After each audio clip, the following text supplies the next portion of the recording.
It started out as a harmless quip. I swear I didn't mean anything serious by it.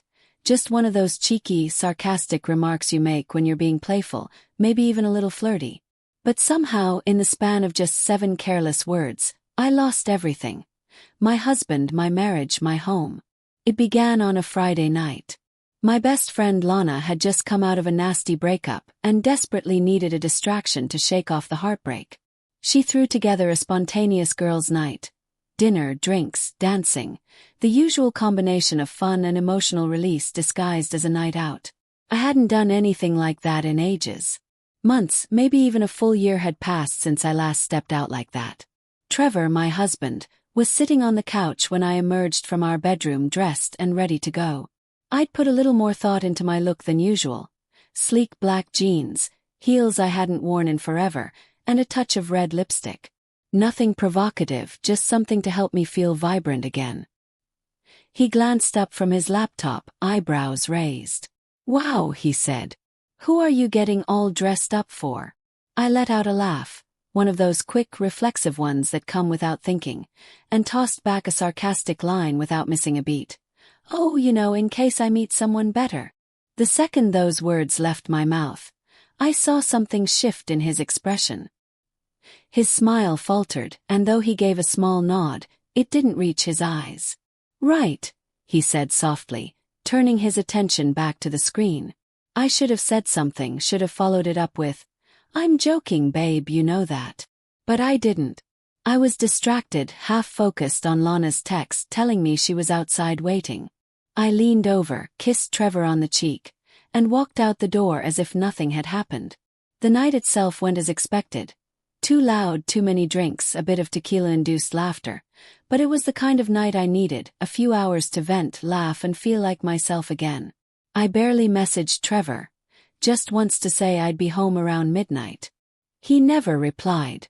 When I finally returned, the house was quiet. I figured he'd already gone to bed. I slipped off my heels and tiptoed into the bedroom, only to find it empty. The bed was still perfectly made. The closet door left ajar, half of his clothes missing.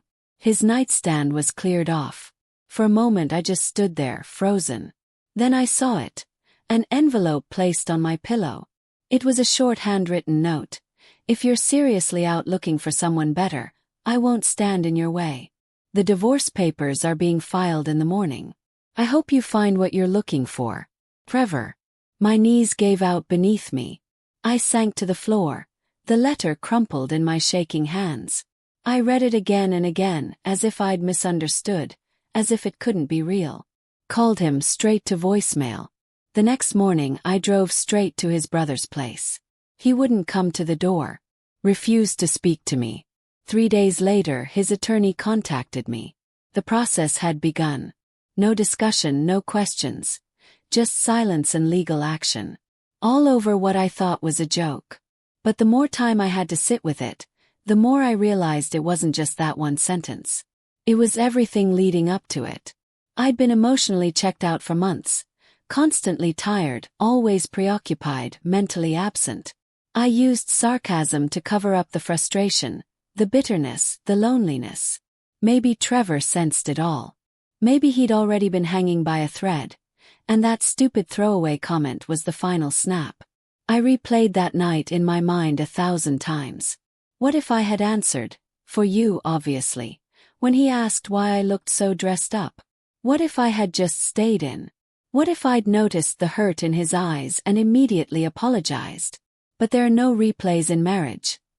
Just the paths we choose and the fallout that follows.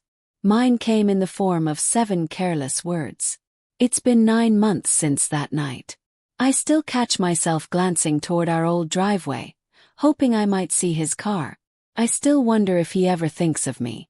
Some mornings, I wake up half expecting to feel his arm wrapped around me. I never did find a better man. And if I'm being honest, I never wanted to. I just wanted the version of him who used to look at me like I was his whole world. But now I understand something cruel and simple. Words don't have to be true to cause damage. Sometimes the most dangerous things we say are the ones we don't really mean. And sometimes the person who means everything to you won't be around long enough to hear the punchline.